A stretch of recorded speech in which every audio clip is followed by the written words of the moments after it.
តើអ្នកទិញមានសិទ្ធិភ្លក្សសាកមុនទិញដែរឬទេ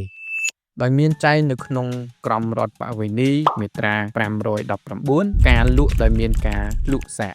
1ការលក់របស់ណាដែលមានទំនៀមទម្លាប់តម្រូវឲ្យមានការភ្លក្សសាកមុននឹងទិញត្រូវមានអានុភាពនៅពេលអ្នកទិញបានយល់ព្រមក្រោយពេលបានភ្លក្សសាករួចហើយ2ក្នុងករណីដែលមិនបានកំណត់អំឡុងពេលសម្រាប់អ្នកទិញដើម្បីយល់ព្រមអ្នកលក់អាចដាស់តឿនឲ្យអ្នកទិញឆ្លើយច្បាស់អំពីការយល់ព្រមឬមិនយល់ព្រមដោយកំណត់អំឡុងពេលសមរម្យបានក្នុងករណីដែលអ្នកទិញមិនបានឆ្លើយច្បាស់ក្នុងអំឡុងពេលនោះត្រូវចាត់ទុកថា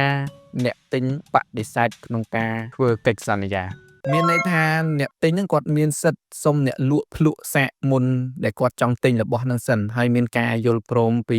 អ្នកលក់អីចឹងទៅដោយបើសិនជាគាត់អត់ត្រូវចិត្តគាត់អាចមានសិទ្ធិទិញឬមិនទិញស្រេចទៅចិត្តគាត់បានហើយអារឿងភ្លក្សសាកហ្នឹងអេដមីននៅតូចធ្លាប់តាមម៉ែទៅមើល account ពេលខែបុណ្យកឋិនហ្នឹងគេមិនមានដាក់ account នៅវត្តហើយគេលក់ចង្រិតលក់អីហ្នឹងហើយ admin ក៏យំសុំម៉ែឲ្យទិញចង្រិតហើយម៉ែក៏ទៅទិញឲ្យតែមុនគាត់ទិញហ្នឹងគាត់សុំអ្នកលក់ភ្លក់សិនហើយអ្នកលក់ហ្នឹងគាត់បានដូចចិត្តទៀតគាត់ថាអត់អីទេភ្លក់បានត្រូវចិត្តឬមិនត្រូវចិត្តអាចចង់ទិញក៏បានអត់ក៏បានហើយក៏ទិញមកកំប៉ុងឲ្យមកតែ